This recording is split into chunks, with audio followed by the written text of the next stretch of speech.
Need to sell your iPhone? In this video I discuss everything you need to know to sell your phone and give you lots of tips along the way. Or, if you're looking to buy a new iPhone, this video can be your guide on what to look for. Alright, let's go. Hey guys, first step is locate. It's free. Which I've never used VCR. See how this shirt performs? Bam. Tray clicks out. Everything is optional. Well, it varies, really. Your engine. This video has a lot of information and I've divided it up into 7 sections. Those sections are: grade the phone. The first thing you need to do to sell your phone is to judge its condition. So, looking at the screen, the body, all the sides and the buttons, what condition are they in? For the screen or the body, are there any dents? Are there any cracks? Is there any notable damage? Are there dead pixels? These are all very important things, and for a potential buyer, a screen is more important than the back. They care more about scratches on the front than the back. So when you're selling your phone, make sure to describe accurately the condition of the phone itself. Next, we want to talk about buttons. So the home button, does the home button work? Does the lock button work? Does the volume rocker work? Up and down?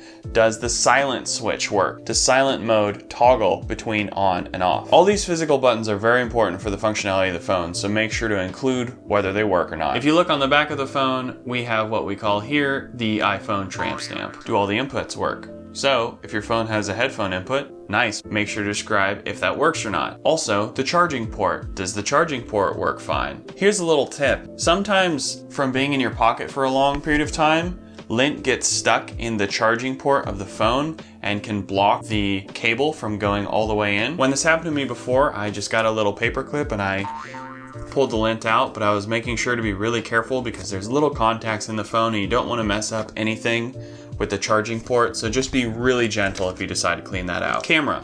Does the camera work well? Any problems with that? Phone reception. Does the phone send and receive information well? This includes being able to talk and text and get data. Yes. Mic and speaker. Fingerprint ID and Face ID. Do both those work well? Once you've judged the condition of the phone, you've looked at the physical buttons, the ports, and all of the necessary functionality, determine an overall grade for the phone.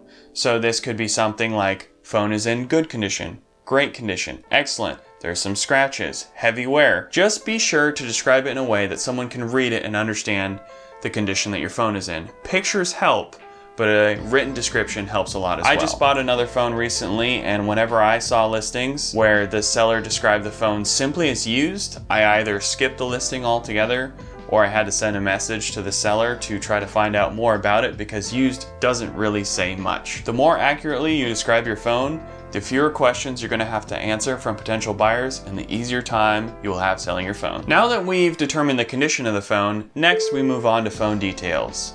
These are the specifications of the phone itself. Obviously, the first thing is the model. What model iPhone are you selling? And make sure to include whether you have Plus if you have a Plus phone. Apple uses a few different serial numbers for their phones. One is a family number and the other I'm calling a configuration number. Both these can be found if you go to settings. And actually, if you tap on them, they will toggle between the family number and the configuration number. The family number starts with an A and is followed by 4 digits, and it tells you a family that the phone is in. So this phone that I'm selling, for example, is an iPhone 7. Its family number is A1660. The configuration number tells you more about the phone itself. The family number tells you one of a group of phones that it is in, but the configuration number gets a little bit closer to exactly the phone you have. The first digit of the configuration number tells you how the phone was issued, and it's one of 4 possible options. Either an M, an F, an N, or a P. M means the phone was retail. F is refurbished. N, replaced by Apple or Apple authorized store, usually refurbished. And a P means personalized or engraved. The next 4 digits tell you a configuration of your phone. So for example, my phone has a configuration number NNAJ2LL/A. The N at the beginning tells us that the phone was replaced by Apple and is probably refurbished. The NAJ2 tells us that the phone is one of a few family numbers and it's black and 128 gigabyte. And the LL at the end of the configuration number tells us that the phone was made for US or Canada. If you don't want to include the family number or the configuration number in your listing, or you think that is just a little bit too nuanced for the title, you could just include the hard drive size and the color of your phone. That's what the configuration number mostly tells us anyways. And if you want to go above and beyond, you can say what software version is on your phone. This tells buyers whether your phone is current or if you have an older version of software. I don't know of any cases where this would happen for iPhone, but it's possible that buyers might want to buy your phone if you have an older software version on it that they just like. Now we're going to talk about carriers. There's two types, CDMA and GSM. CDMA are companies like Verizon and Sprint, and they use the device-specific IDs, ESN and MEID, and they link your phone number to a device. And there's also GSM, companies like AT&T and T-Mobile and a lot of the world. They use the device-specific IDs, IMEI, and your phone number for these carriers, instead of being linked to a device, is linked to a SIM card. The buyer may need to check your phone for compatibility, so make sure to include what carrier your phone was on or if it's unlocked. Most smartphones now are made to work on all major networks, but you could always check the bands that the phone uses and that your carrier uses to make sure that they match. Assuming it's unlocked, iPhone 6 and later models should be good to go on all major carriers. Now we'll discuss unlocking. So how unlocking works is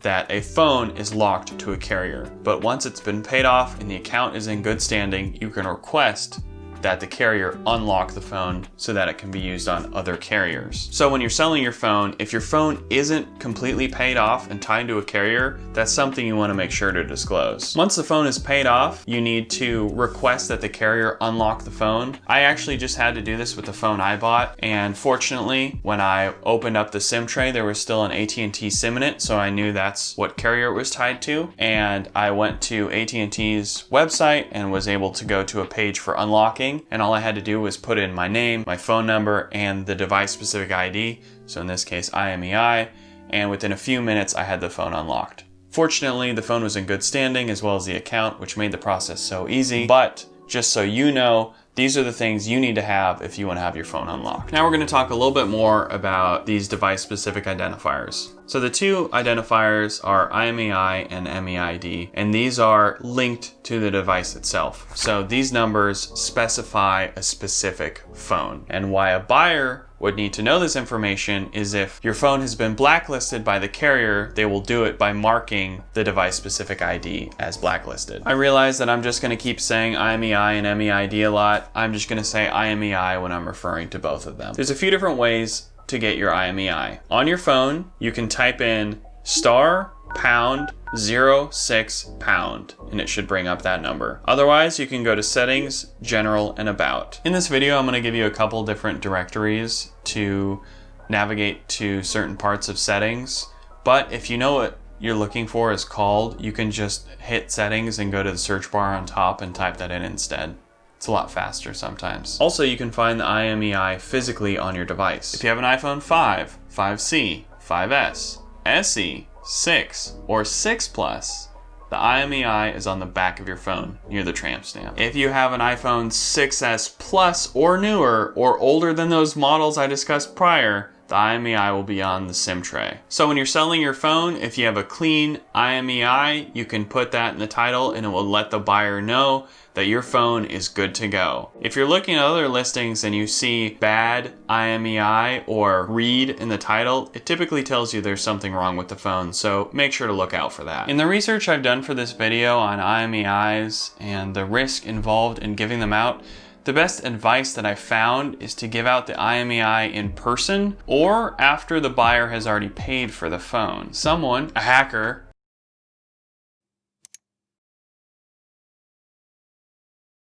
could take your IMEI and report it as lost or stolen and have your phone blacklisted. I don't really understand the appeal, but I just want to let you know that there is some risk involved in giving out your IMEI. And I know what you're probably saying, but I want to give out my IMEI. Go ahead, I don't care, give it out.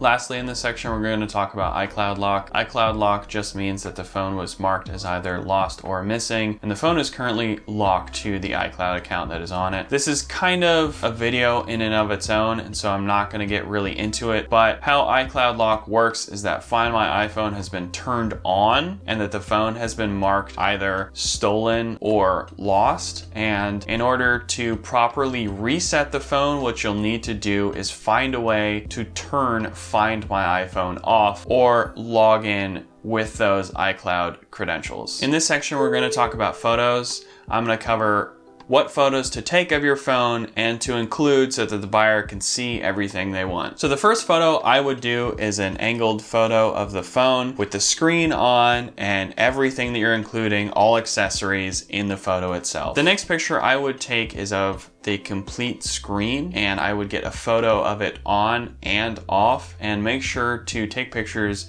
of any noticeable wear. Next, I would take a photo of the back and of specifically the camera itself. Then you can take photos of all the buttons and port sides. One of the most important things someone needs to know when buying a new iPhone is what life the battery has left. And so you can put this in the description, or you can just take a screenshot by going to Settings, Battery, and Battery Health, and it will give you a percentage of the life that's left in the battery. Take a picture of all the accessories you're including with the phone, whether it's screen protectors, case, charging cable, box. Make sure to take any photos of noticeable damage on the phone or accessories so the buyer knows exactly what they're getting. It always helps to have a close-up shot to know exactly what you're referring to. If you say there's a little scratch here or there's a ding here. If you don't want to type out the configuration of your phone, you could just post a screenshot of it, and this would be found by going to Settings, General, and About. Just make sure to blur out anything you don't want other people to see, such as the IMEI. Accessories. In this section, I'm going to talk about some of the most common accessories to include with your iPhone when you're selling it and go over some of my thoughts on them. Charging cable and power adapter. These are easily the most useful to include when you're selling an iPhone, and OEM is definitely preferable. I would only recommend using Apple or made for Apple charging cables and power adapters. The power adapter that typically comes with iPhones is a 5 watt.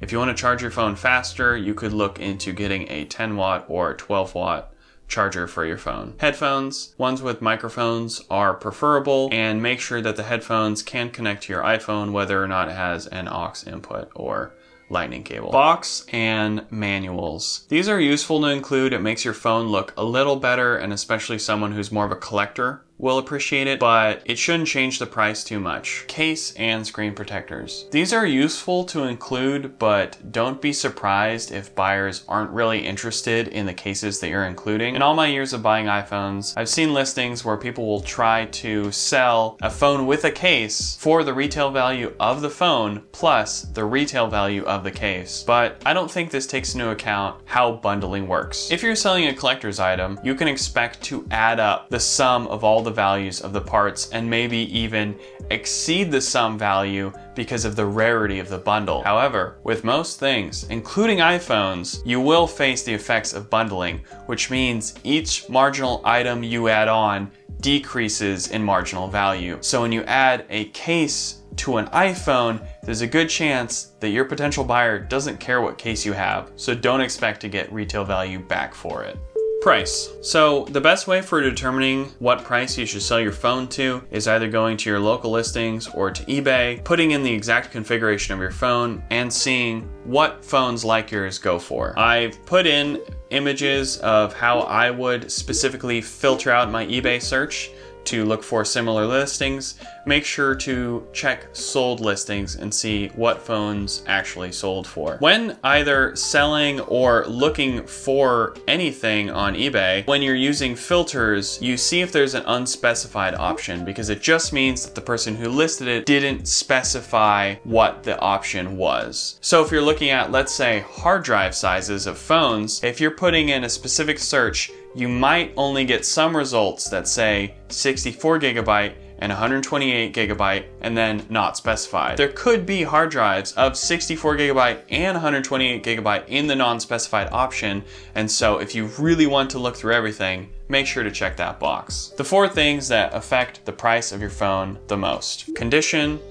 hard drive size, color, and whether or not your phone is unlocked. Lastly, I'm going to talk about how to prepare your phone before you hand it off to someone else. The idea here is that you want to reset your phone to remove all your information so that someone else can use it. So the first thing I would do is to back up your phone. You can do this one of either two ways. You can either plug it into iTunes and back up your phone to a hard drive, or you can back it up on the iCloud. How you would do that is by going to Settings, Apple ID, iCloud, iCloud Backup, Backup Now. If you have an Apple Watch, make sure to unpair it from your old iPhone. Then sign out of iCloud and the iTunes store. And now that you know about this from earlier, before resetting your phone, go ahead and turn off Find My iPhone. Next, remove the iPhone from your iCloud account. So log into your iCloud account, look at your devices, and make sure to remove it. Keep in mind that you can't do this while you're on the device that you want to remove. You'll have to do it from a different device. To reset your phone, go to Settings, General, Reset, and you have two options, but the one that I always choose is Erase All Content and Settings. And once you go through that process, your phone will be reset. And the very last thing you can do is pop out that SIM. Thanks for watching. I hope this helped you sell or buy your next iPhone.